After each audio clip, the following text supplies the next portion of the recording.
met them was in Egypt, like something like 10 years ago. I was still a fresh graduate, and I was just joining the military for my military service. And this is when I started to meditate, and I used to join their meditation. They used to do the meditation at their place, and this is how I started to get to explore myself and get closer to my purpose in life, because each one of us has a purpose, and it takes awareness to understand what you really want to do, um, away from the conditioning and the influence of the external voices, um, the society, the tradition, um, what you've been taught. Um, and so, yeah, I'm very grateful to them and for their work. It got me closer to what I want to be doing in life, which is uh, exploring myself and um, learning, unlearning, and teaching.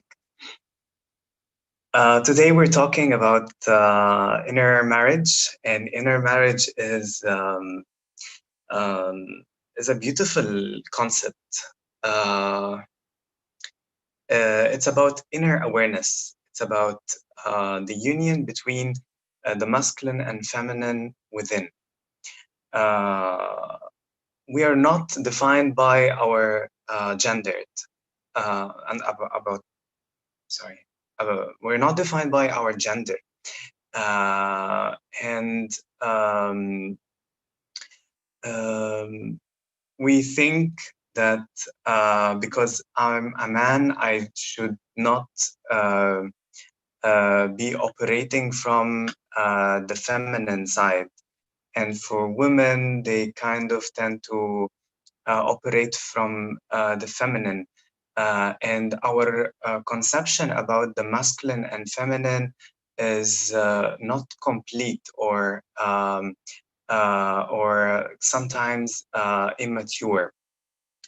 Um, According to the Vedic teachings and yoga philosophy, um, we have both the feminine and masculine within.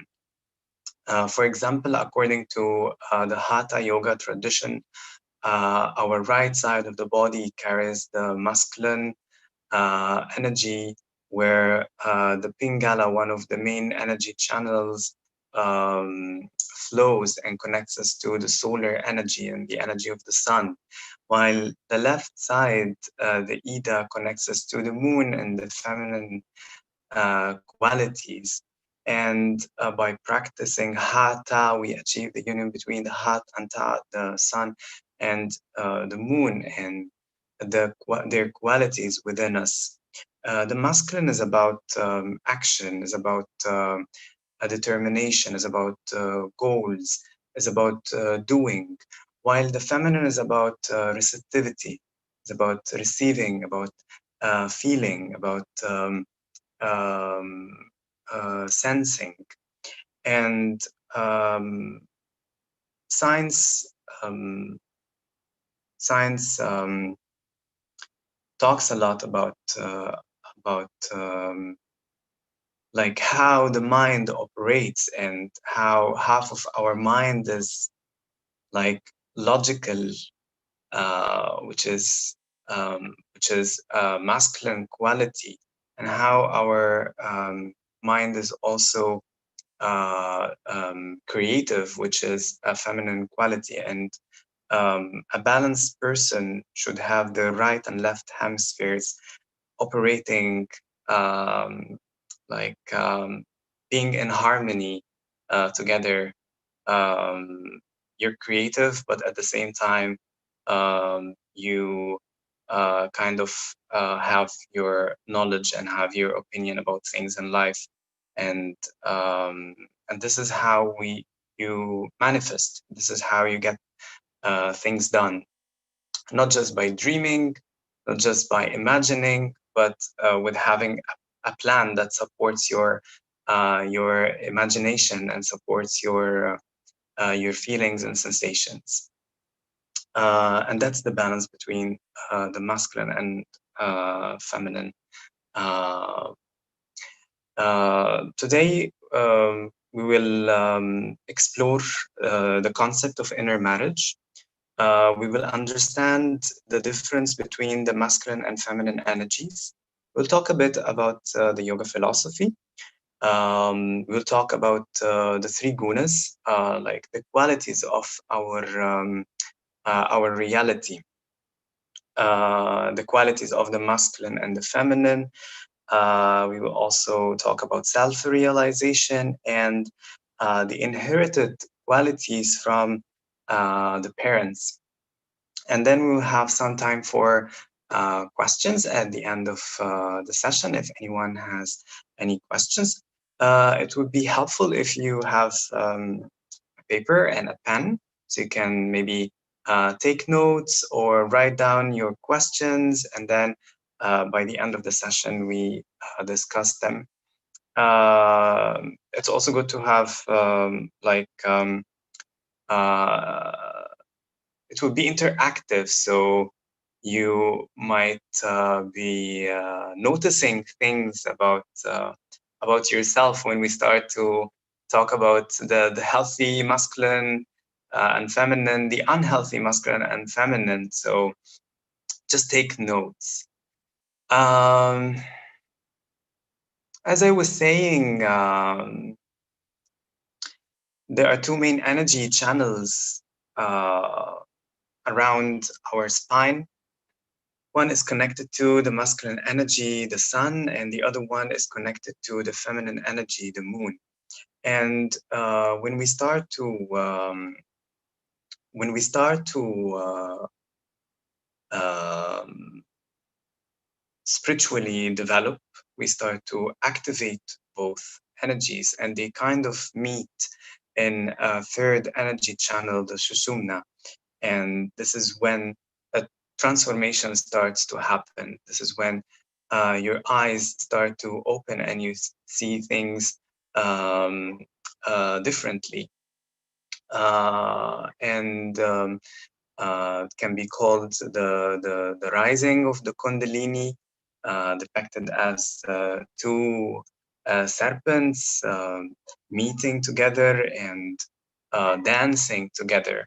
So, inner marriage is this energetic dance between these two energies within the masculine and feminine. Um, I'm sure that you've heard about the chakras and the chakra system. The chakras are energy points in our energetic body. And when we kind of start to balance the masculine and feminine qualities within, that Kundalini energy opens up the chakras or raises the vibration of the chakra. So we start to vibrate on a totally different level. And when that starts to happen, we start to get rid of all the unwanted energies that block these energy centers, the unwanted qualities. Like, for example, the root chakra, which is the foundation of all the chakras, gets blocked by fear, mainly the feeling of fear. The second chakra, the sacral, gets blocked by the feeling of guilt. The third chakra gets blocked by the feeling of shame. The heart center becomes very heavy when we have difficulty forgiving, or when we cannot forgive certain people or certain situations. The throat becomes a bit underactive when we don't express our feeling and our emotions. And also the third eye, when we don't do any kind of spiritual activities, it kind of becomes underactive. And when we start to activate the masculine and feminine energies, the quality of our energetic system starts to change, and we start to operate from a new vibration, a higher vibration. Um,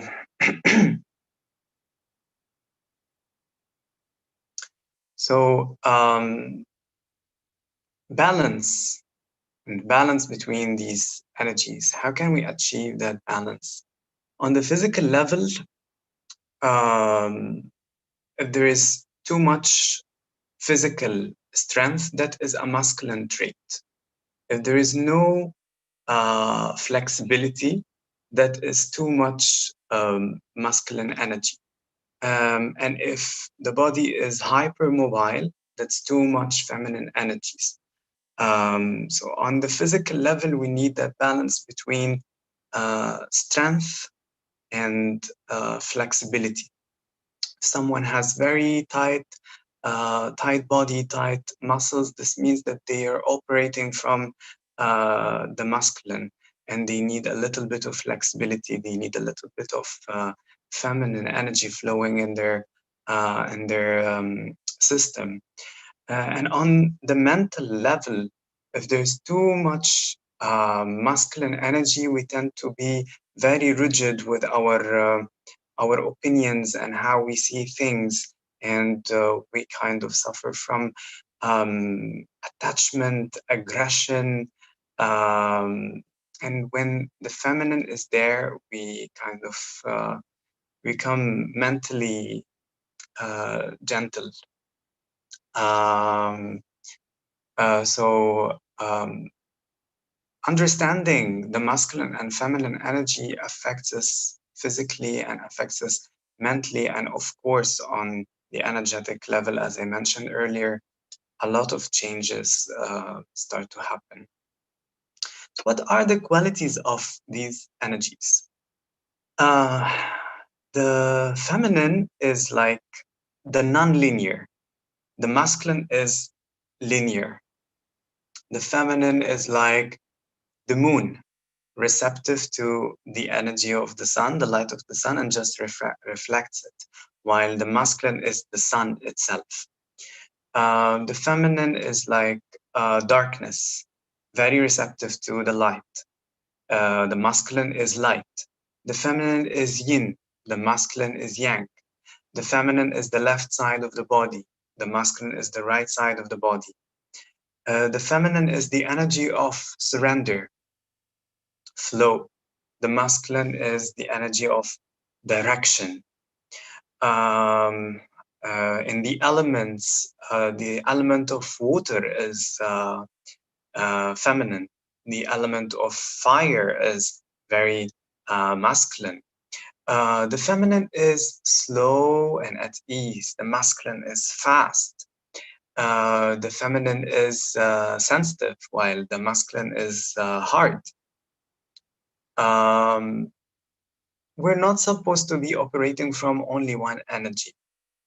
We should be blending both energies together and know when to use the masculine and when to use uh, the feminine. The feminine is creative, while the masculine is structured. The feminine is flowing, while the masculine is focused. Like, for example, how many times you thought of things, like you imagined things, and you got really, really creative, and you didn't do anything with your creativity. When you were creative, you felt creative. That was the feminine energy, very present, very dominant. But without the masculine doing, structure, planning, you couldn't manifest, or you couldn't make it happen, or create. Um, So it's very good to have like both aspects working together in harmony. You imagine, you feel, you sense, but at the same time, you have a plan and you have a strategy and you have structure and grounding.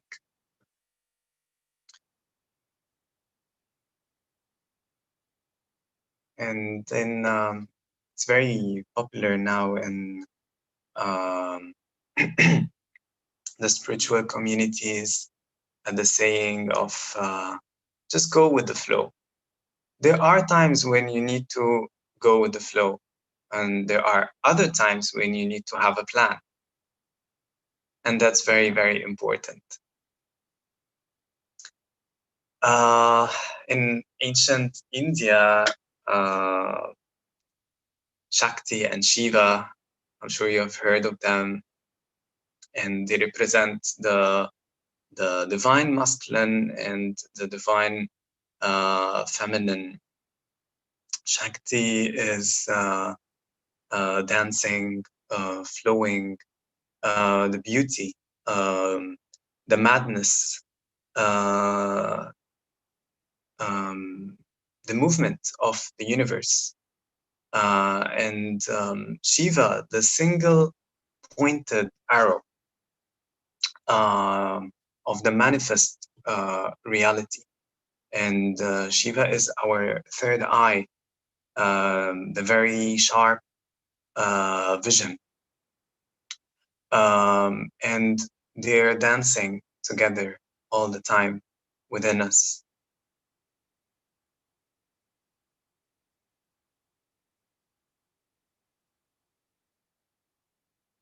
According to yoga philosophy, our pelvis is the storage place of the Shakti energy, the creative, divine feminine. And when we start to do spiritual practices like yoga, yogic breathing, meditation, that energy starts to flow in our energetic system, opens up the chakra until Shakti meets Shiva in the third eye, and this is when you get enlightened. So on a piece of paper, let's have a bit of activity. Just draw a frame and decorate that frame. And we just take a minute to describe ourselves. So you describe yourself, how you see yourself. Just write down whatever qualities come to your mind on that piece of paper.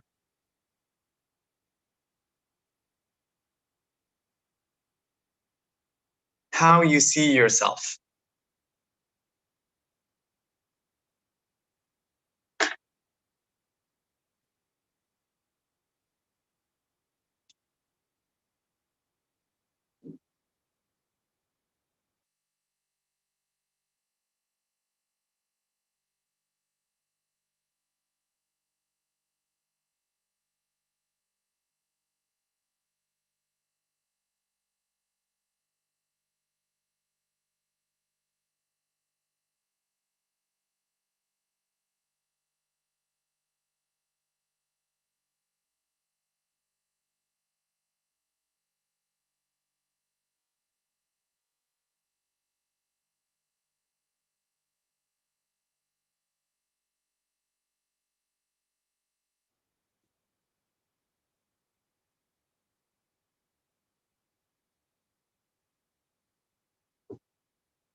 Great.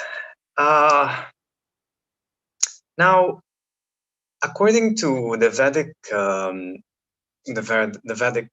philosophy, there are three modes to the manifest reality.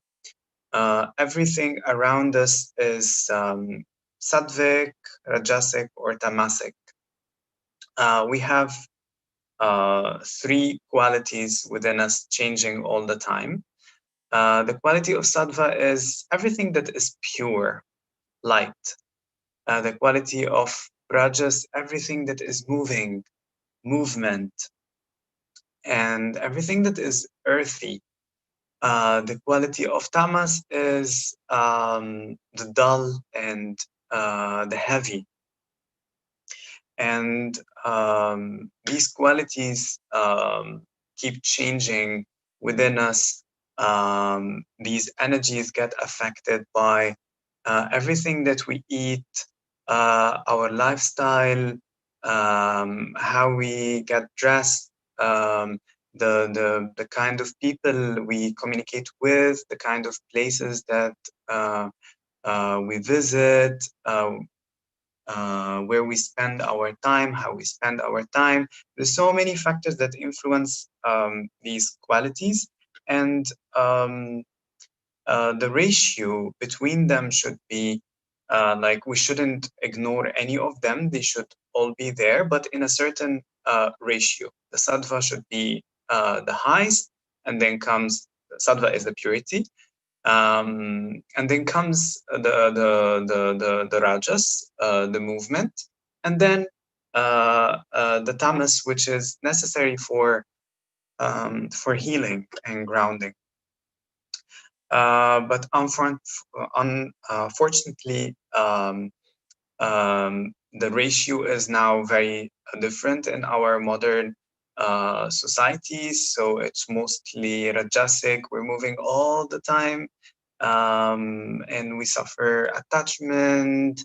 We struggle a lot and with letting go, and the tamas is also high, and it it's very helpful to understand the gunas. So maybe after the session today, just take some time to research the gunas, to Google them, the three gunas, Gunas. And in this session, we're talking about the three gunas in uh, the qualities of the masculine and feminine. So the healthy masculine feminine is more sattvic, sattvic rajasic, and the unhealthy is tamasic rajasic.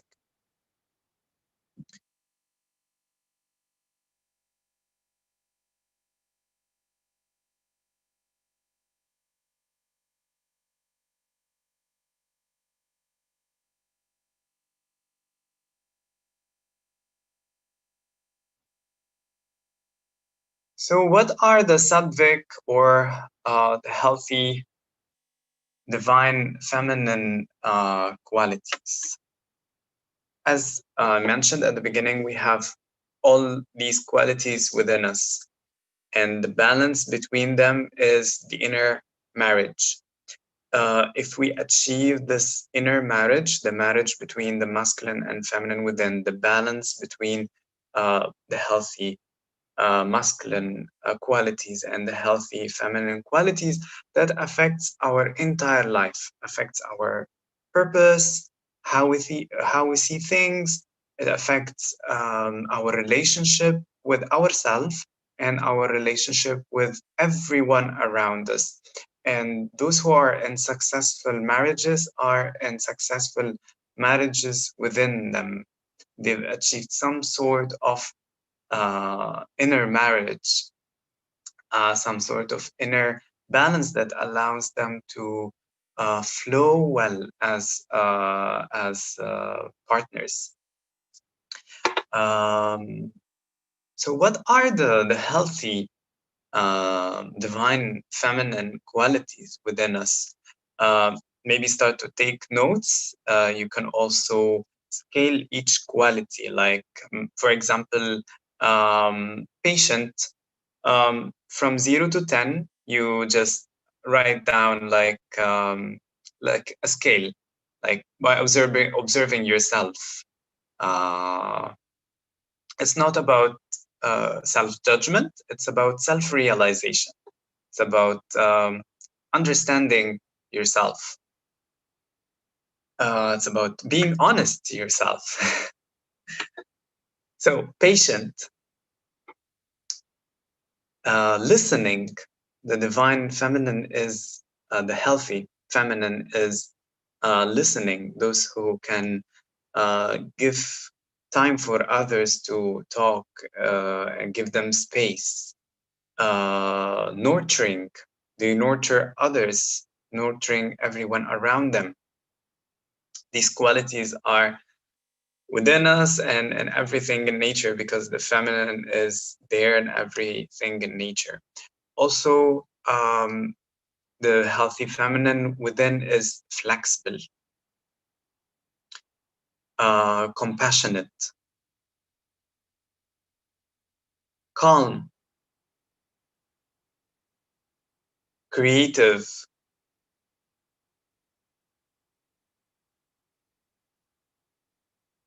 I'm trying to be a bit slower so you can write down the qualities and scale them.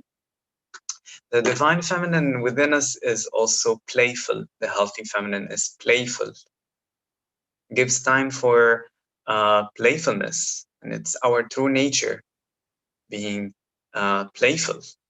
If we're too rigid, that's an unhealthy masculine. So yeah, and the healthy feminine is feeling, gives time for feeling and sensing. And a lot of men nowadays are disconnected from their feelings. So they're disconnected from very important and healthy feminine qualities that should be present, should be there. Also, the healthy feminine is childlike,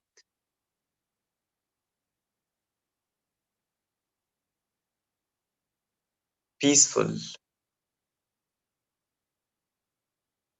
kind, allowing.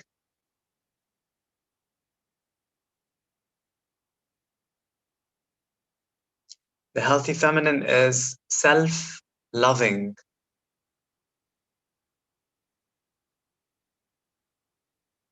confident,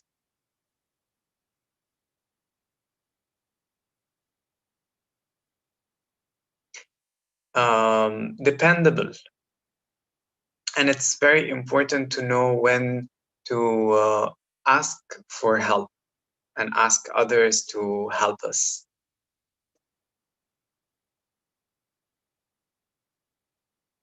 While being all-knowing is the ego of the unhealthy masculine. But what are the unhealthy feminine qualities? The unhealthy feminine is dramatic, feeds on drama, creates a lot of drama.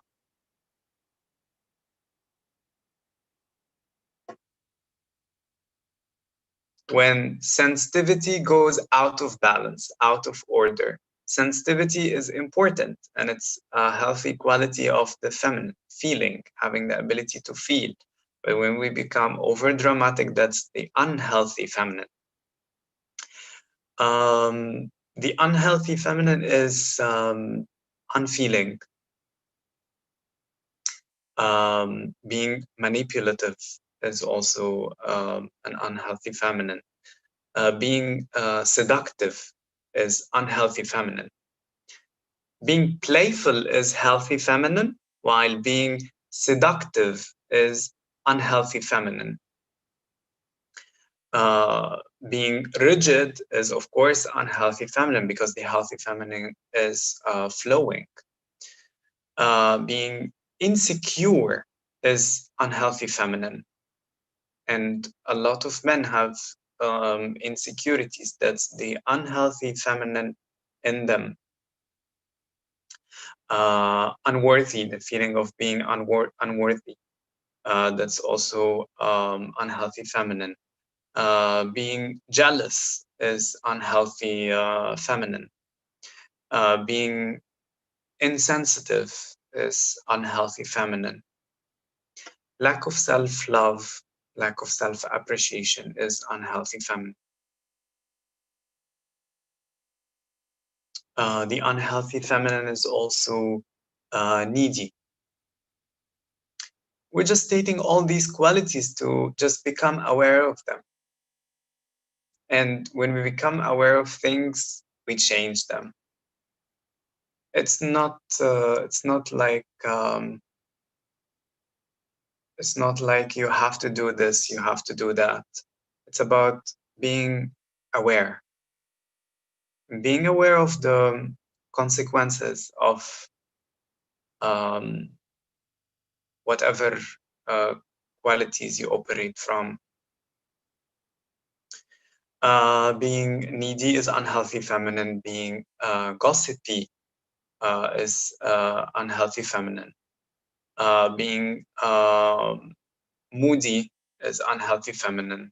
Being judgmental is unhealthy feminine. Overwhelmed by emotions is unhealthy feminine.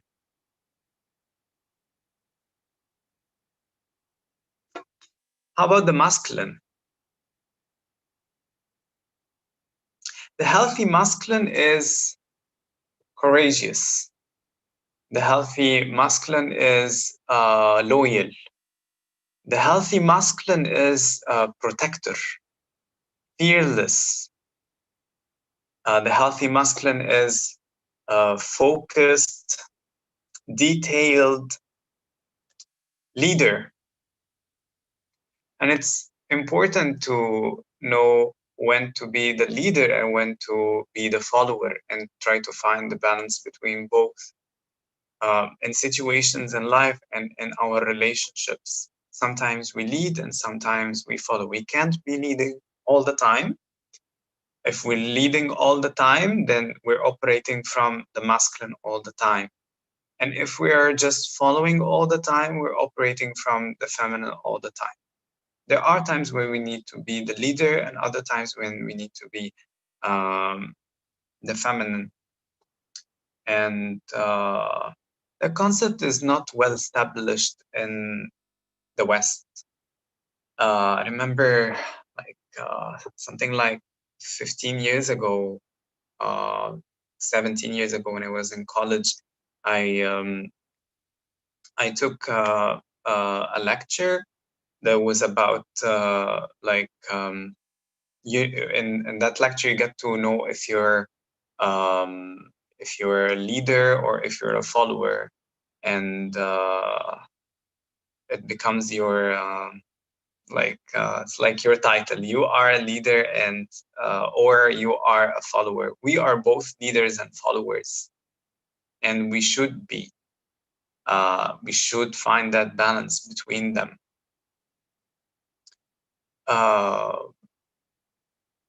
And the leader has to do certain jobs, while the follower has to do other kinds of jobs. But life does not work that way. Nature is always changing. And sometimes the masculine is dominant. Some other times the feminine is dominant. So if we're stubborn or if we think that we are one thing, not the other, we kind of struggle. The healthy masculine is adventurous, is confident, committed. Commitment is a healthy masculine trait. Healthy masculine is active. The healthy masculine is supportive and reliable. عايزة تخشي؟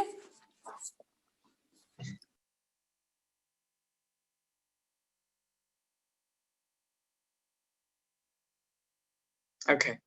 And the unhealthy masculine qualities. The unhealthy masculine is impatient. Are you still taking notes?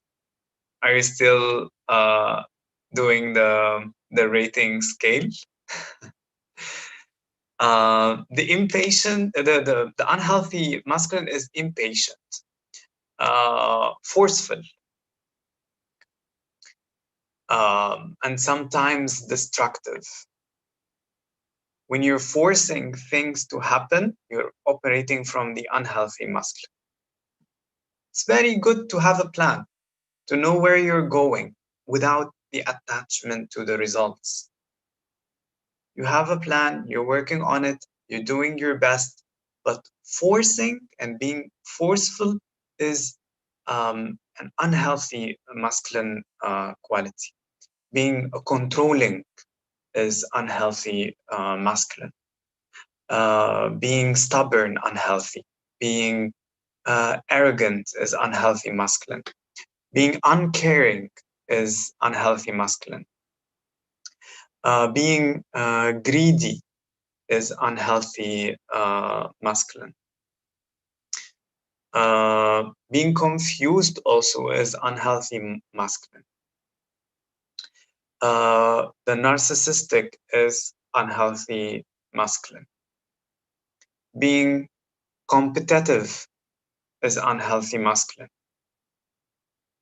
Because sometimes we think that competition is a very good quality because it makes us better. It actually creates a lot of tension.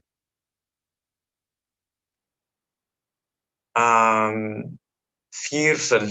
Being fearful is unhealthy masculine. Being abusive or violent is unhealthy masculine. Blaming is also an unhealthy masculine trait. Anger as well. Anger is unhealthy masculine.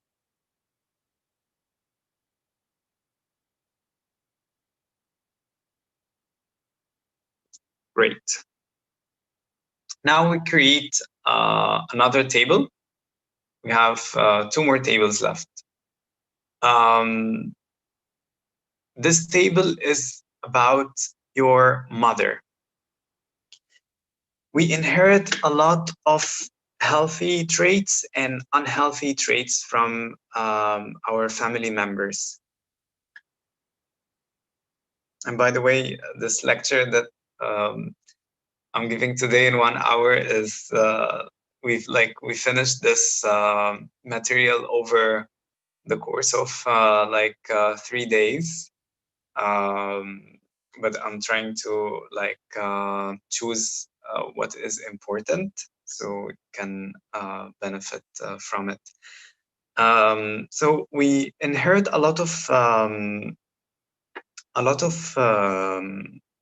healthy traits and unhealthy traits from our family members, and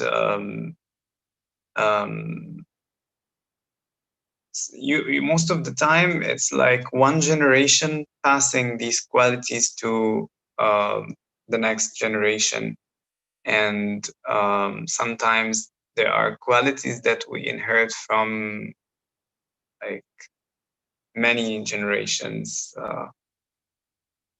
and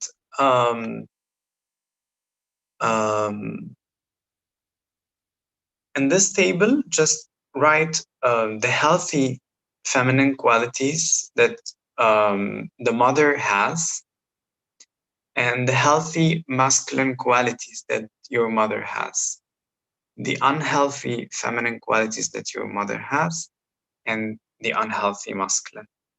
And just take some time to write down few qualities. The qualities that you remember, that come to your mind right now.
Okay, so maybe you add more to that table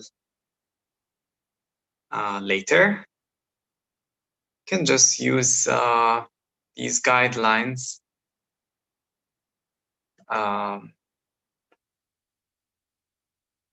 for later.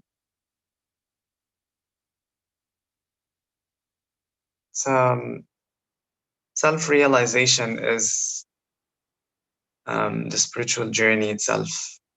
We keep learning and unlearning till death.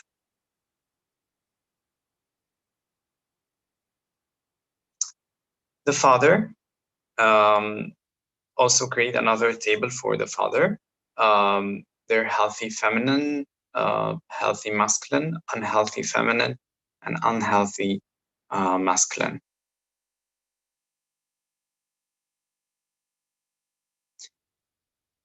And the third one is for the partner. Your partner, if you have any. They're healthy feminine, healthy masculine, unhealthy feminine, unhealthy masculine.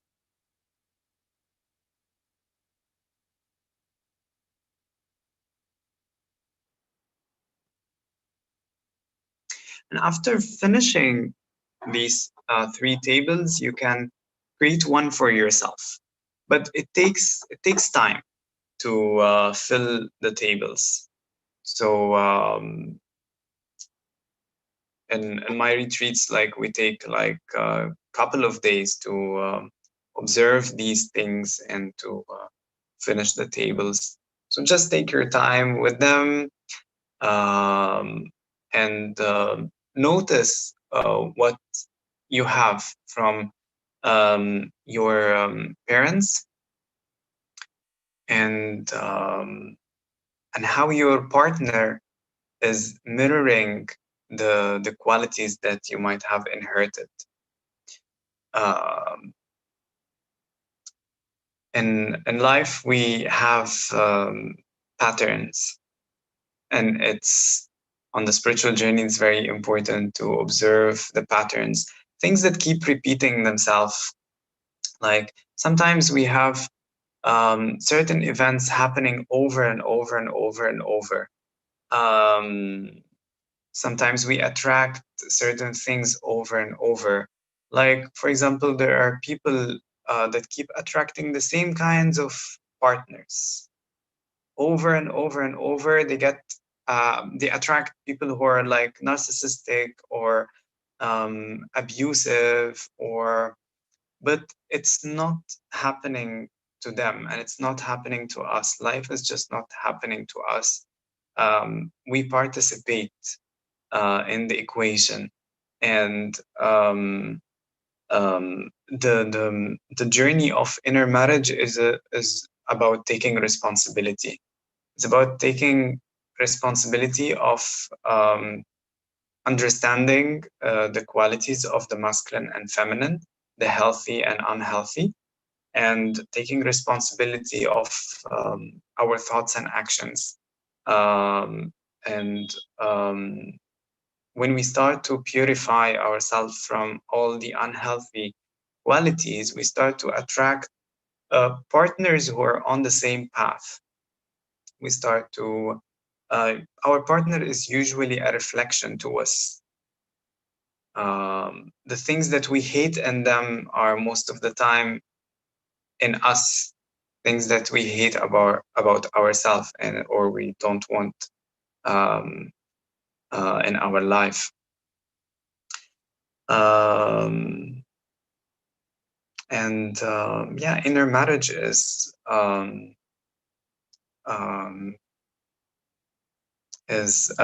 journey. It's such a journey.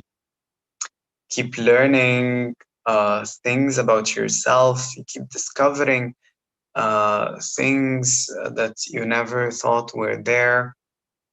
And this is when you raise your vibration and your reality starts to change. Yeah. Great. I've been talking for an hour and now I want to hear you. So please let me know if you have any questions, Oh, anything you want to share. wonderful, wonderful sharing, Ahmed. That was, I really like the topic. We've been hearing about the masculine and the feminine energies and everything, but today you have shared about what are the healthy things in the feminine part and unhealthy things in the feminine part, and same with the masculine as well. So it's really interesting to see how we get these qualities from our parents or from our life partners unknowingly. We don't know that we carry them. As you said, we are all it's like they're like a mirror, like a partner. Like a partner is a mirror for us to see what we are actually. So yeah, that's really interesting to know. And you also shared few points which I liked so much. They are like we should be leaders and followers. We should not only be leading all the time. We should also listen. We should also follow. We should be open.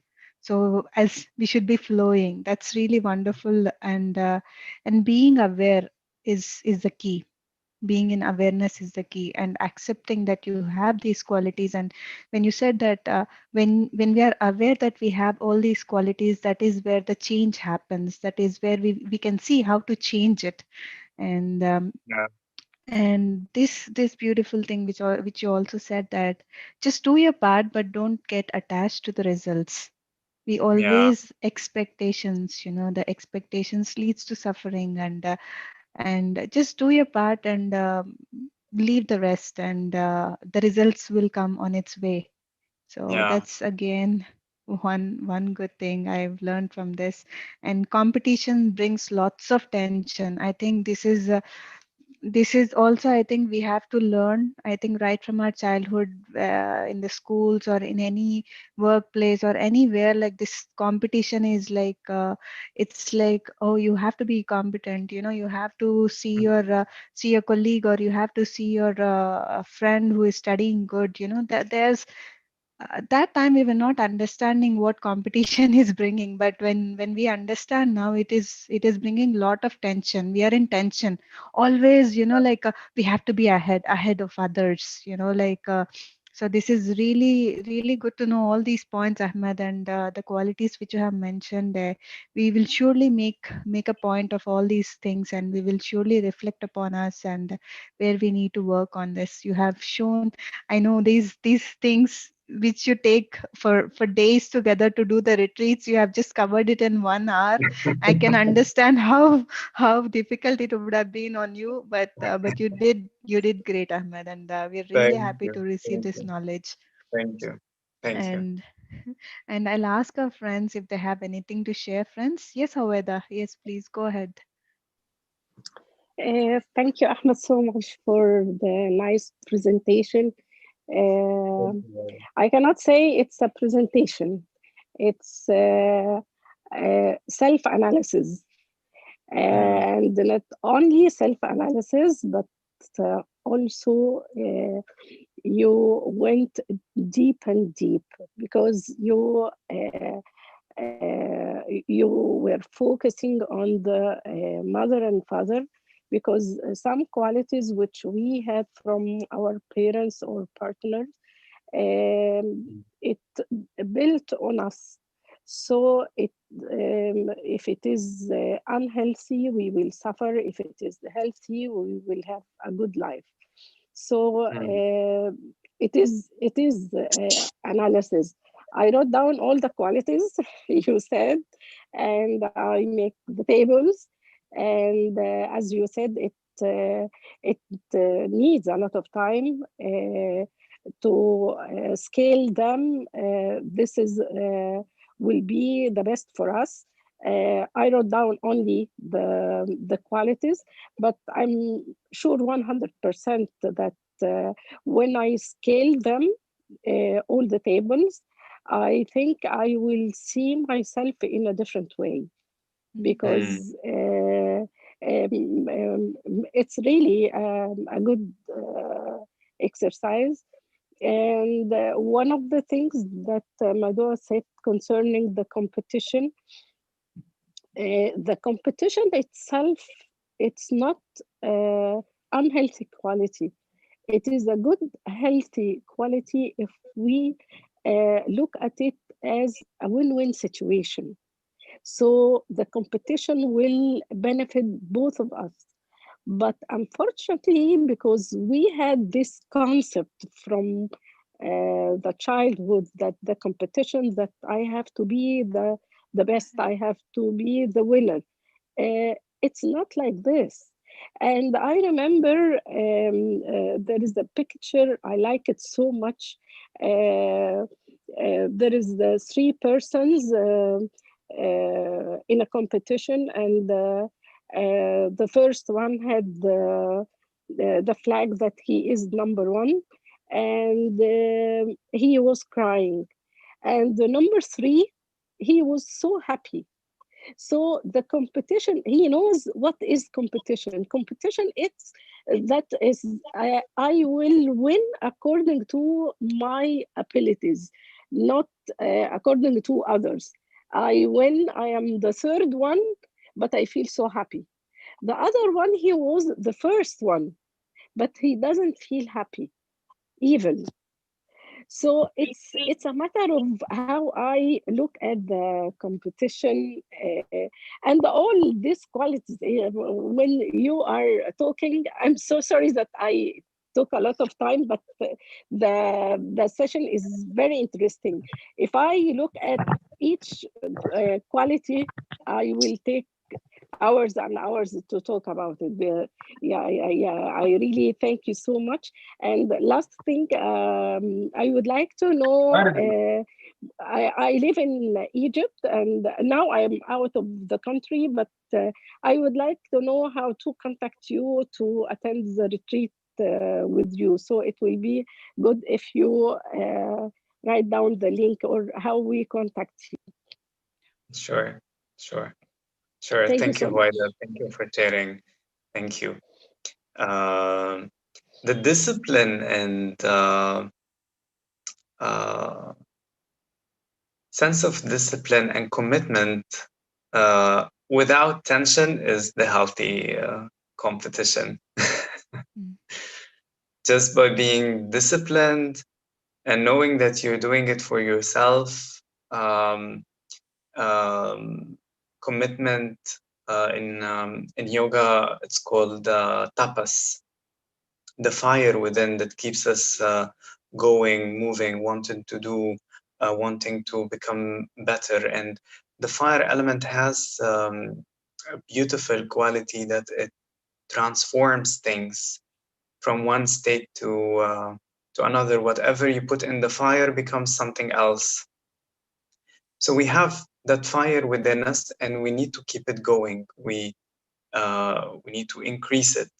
Uh, that's the discipline. But when it becomes too much fire, what happens? Yeah, it burns us. So everything is needed, but in the right proportion. Balanced. Yes, thank you. Thank you, Ahmed, for sharing. And thank you, Howaida. That was a wonderful discussion. And Deepika? Yes, Oh, Deepika. hi. Hi, Ahmed. It's a really Hi, nice session. Deepika. Thank you, Deepika. Uh, Hi. I'm sorry if I'm going to ask a repetitive question. This is my first session with you. I just wanted to know, like, I understand, like, Ida, Pingala, Nadis, and different chakras we have in our body, and how each chakra has a particular level of, fear is one chakra, guilt, shame is another chakra. So would you suggest, like, meditating on the chakras every day, like, connecting with chakras, making sure if everything is running, like, is that a good way to go to balance the feminine and masculine energies? Should we balance the chakras every day? Is that a good way to practice? I believe that achieving the balance on the chakra level comes from our understanding of the chakras, because each chakra has certain qualities. Like what we said in the masculine and feminine, there are healthy qualities and there are unhealthy qualities. So there are certain qualities that increase the vibration of the chakra and raise our energetic level, while there are other qualities and aspects that lower our energetic activity.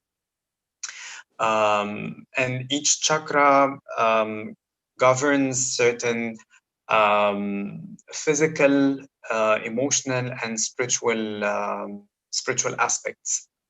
So when you start to analyze the chakras, understand them, and understand the qualities and aspects related to each chakra, you start to purify it and raise its vibration. Yeah. Okay, Like got it. for example, the root chakra is our root, our foundation. It connects us to the earth and to the earth reality.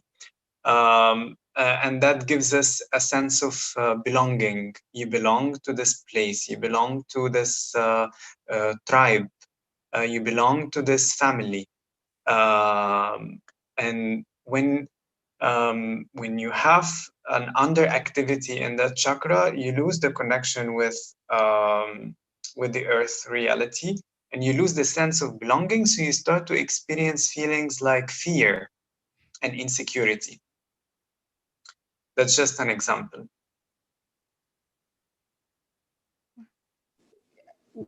Got it, Ahmed. Thank you. Thank you. Thank you so much, Ahmed. Yes, Nitin, you want to share something? I see that you have unmuted previously.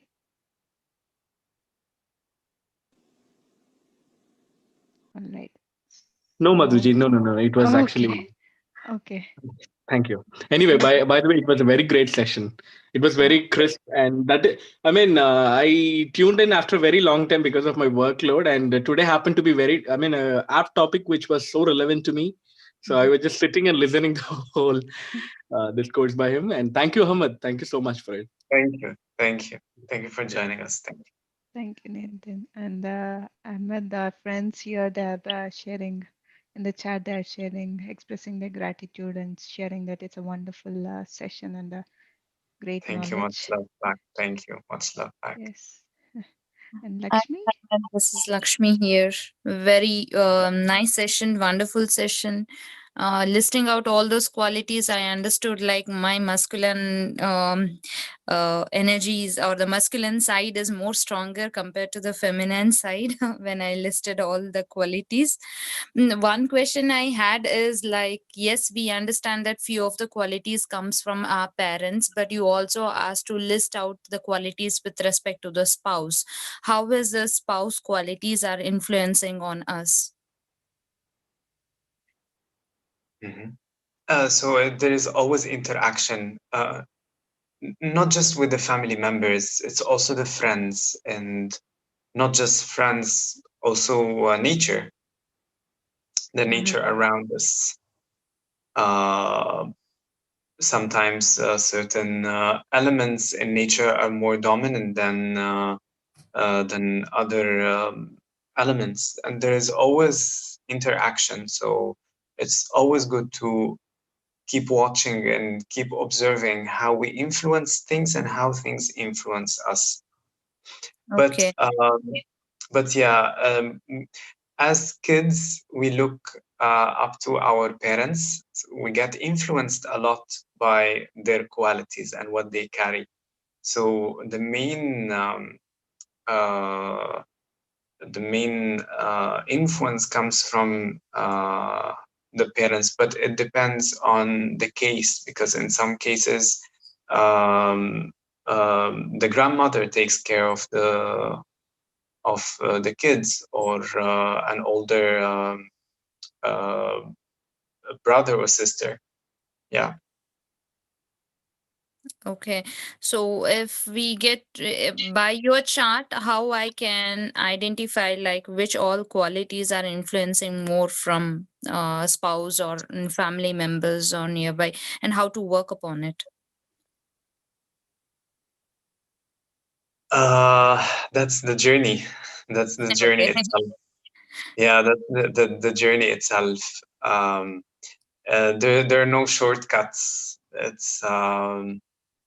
Um, it's an ongoing journey, an ongoing practice, a daily practice of observance, and being the watcher this year is what creates the change. Okay. Yeah. Thank you. Thank you.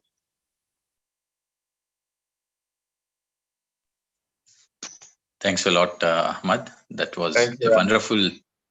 wonderful wisdom sharing. I really Thank liked many points that you have shared, and interestingly, I realized how in the year 2005, when I moved out of India for the first time, I have carried some of these unhealthy feminine qualities and unhealthy masculine qualities coming from my parents.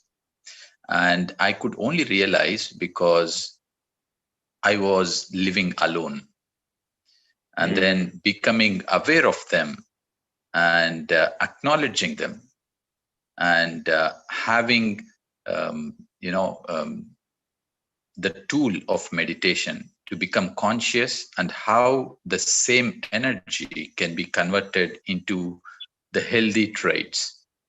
It took time, however. That was I can say it, that was a wonderful journey.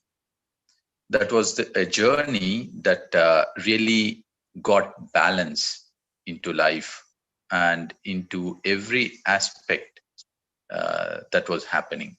So my personal experience, the moment one becomes aware, and the moment one drops the judgment and embraces, in order to move to a proper balance with patience, slowly and slowly and slowly, even if one of such unhealthy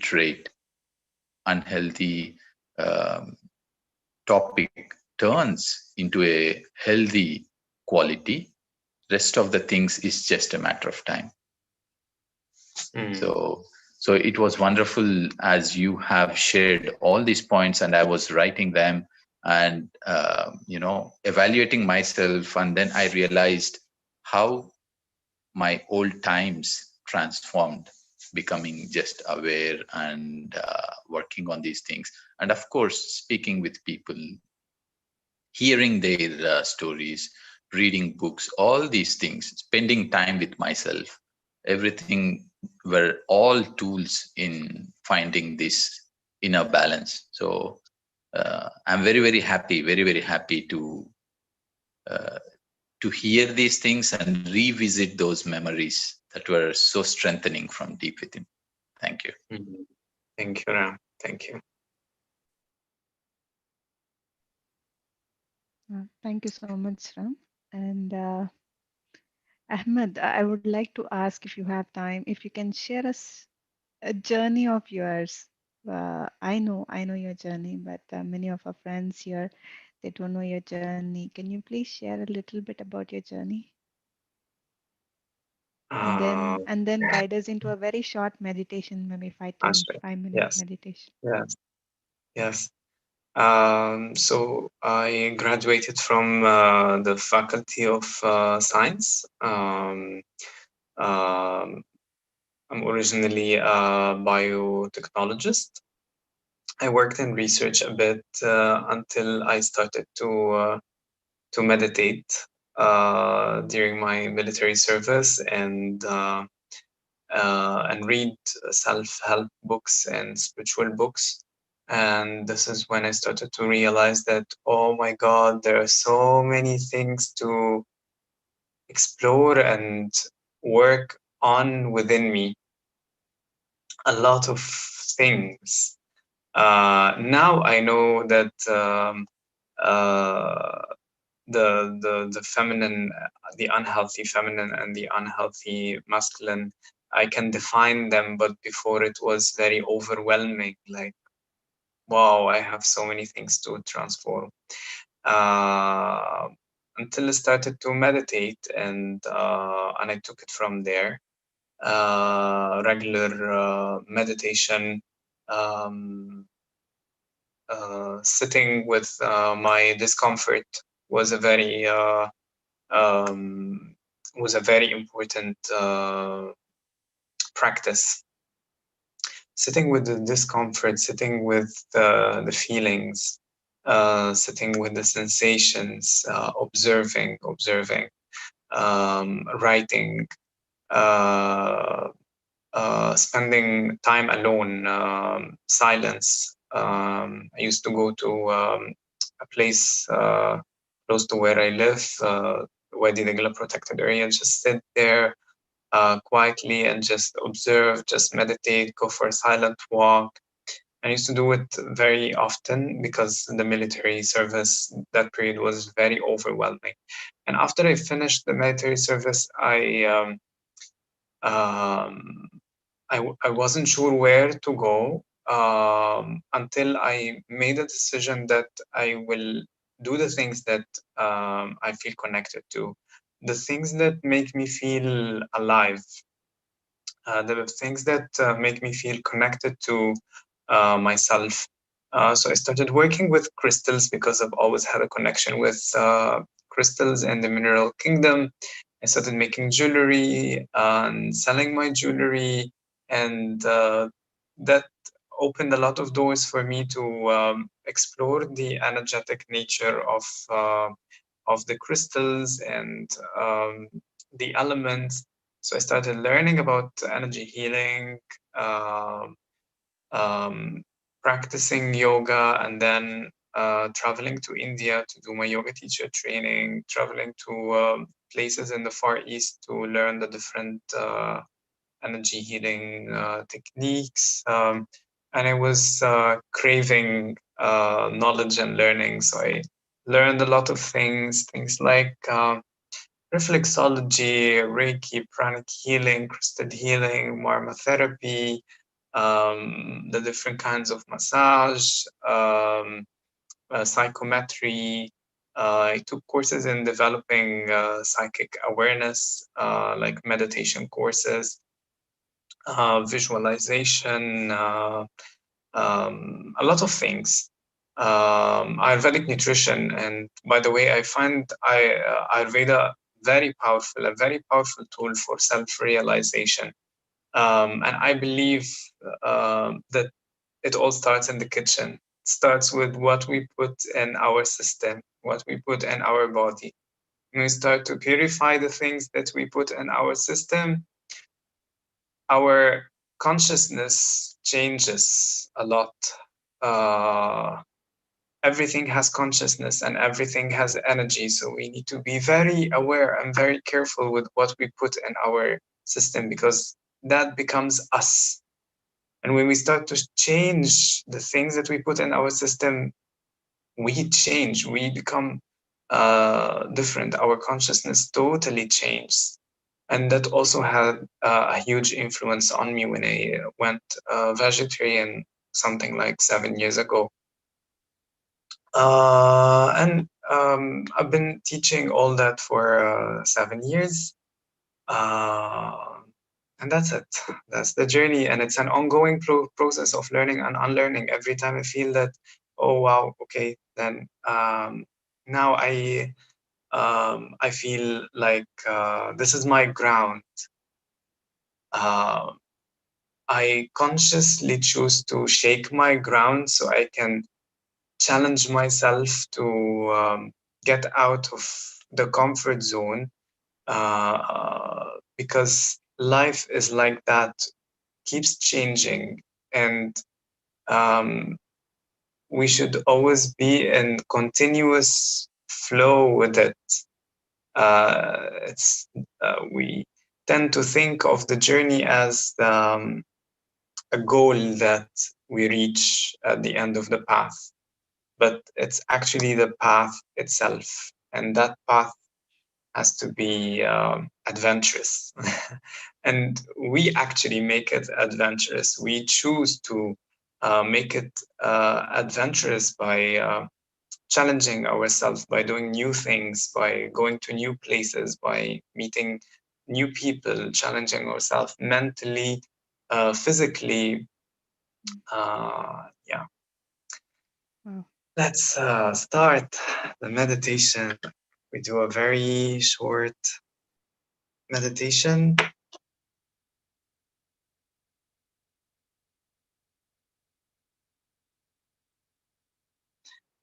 So let's sit tall,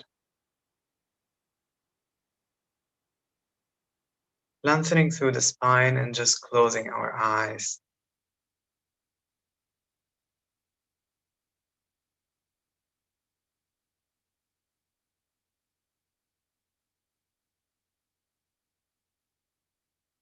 Keeping the eyes closed until we finish. And just relaxing the shoulders, relaxing the facial muscles, and just allowing the spine to be straight,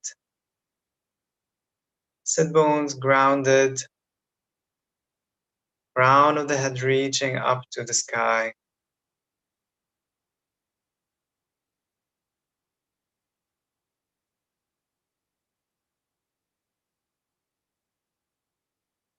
Allowing the facial muscles to relax, relaxing the jaws, the lips, relaxing the forehead,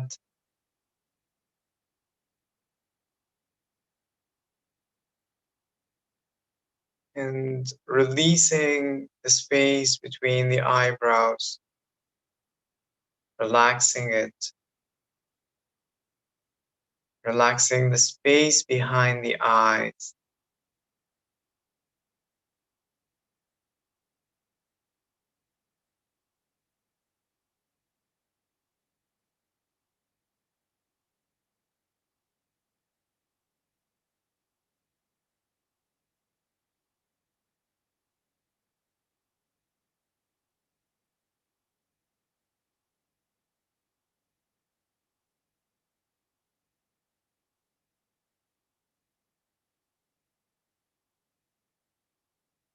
Feeling relaxed,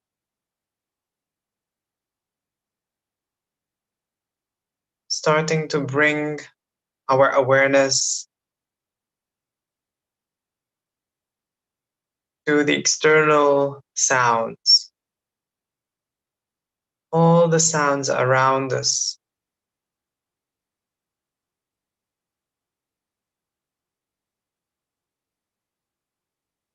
Notice if there is any sound around you.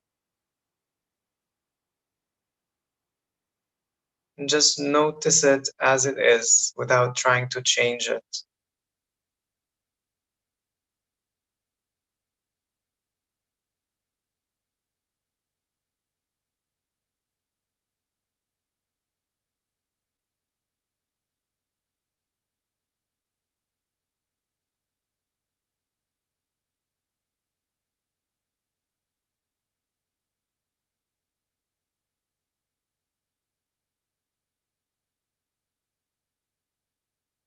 You're aware of the sound, aware of it as it is, without trying to analyze it, without trying to judge it, just hearing it as it is. And you're aware that you are hearing.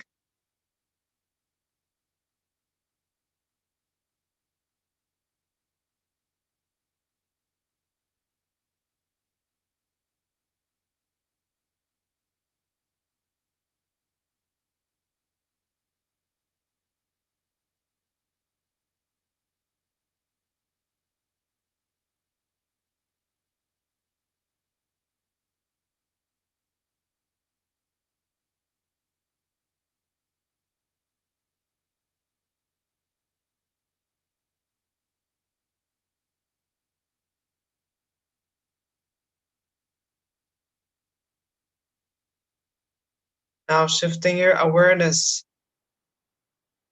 into your body, letting go of the sounds around. And just being aware of the body itself.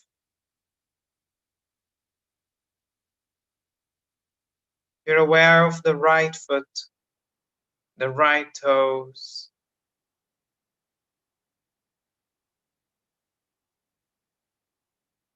the left foot, the left toes.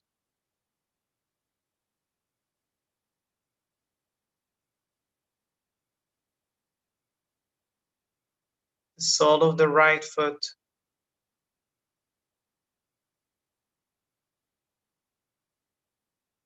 the sole of the left foot.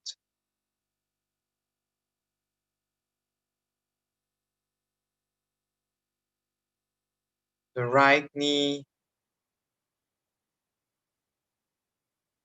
the left knee.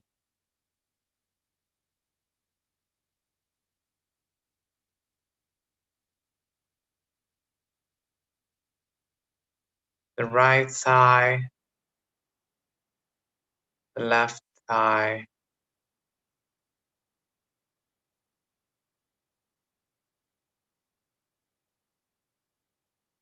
The right hip joint, the left hip joint.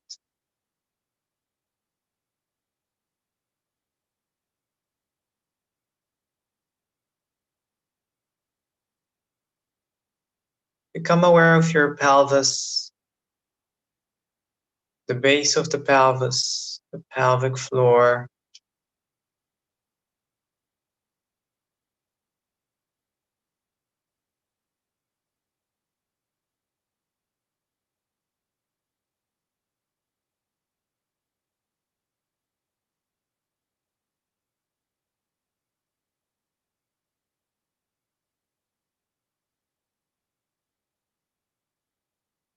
You're aware of the navel area, the abdominal area.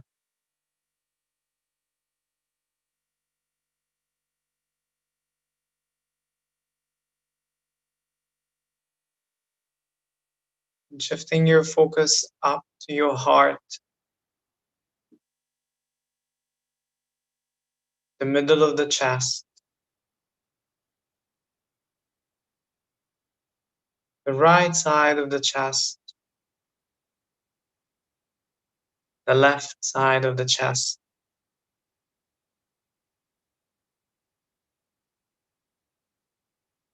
the right shoulder, the left shoulder, the right arm, right hand, left arm, left hand,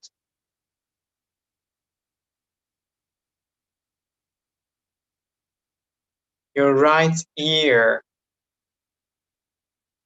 your left ear, your right eye, your left eye,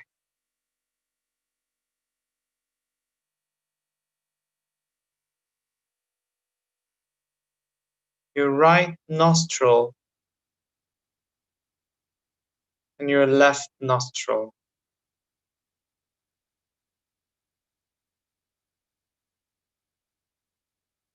And observe the air that is flowing into the nostril with every inhalation and exhalation.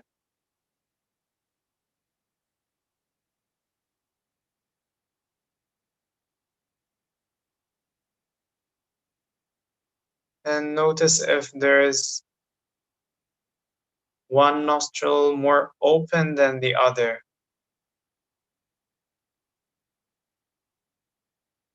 or if they're both balanced and you're breathing equally from both nostrils.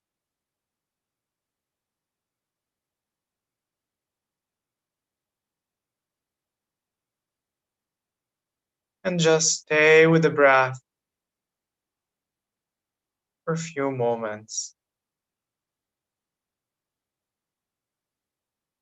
observing the natural flow of the breath, the natural rhythm of your breathing without trying to change anything.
Now shifting your awareness to the forehead and the space between the eyebrows,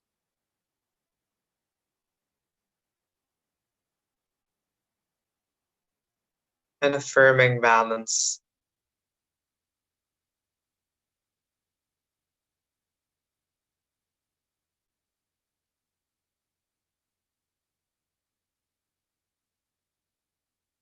And slowly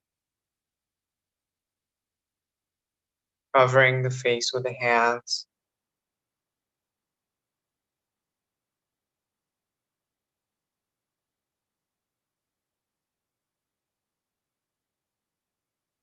removing the hands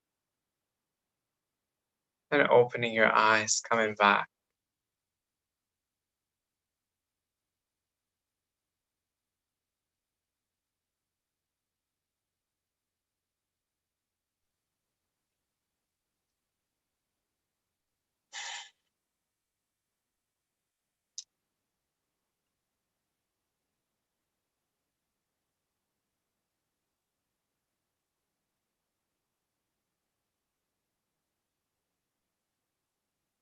Wow, thank you so much, Ahmed. Coming back.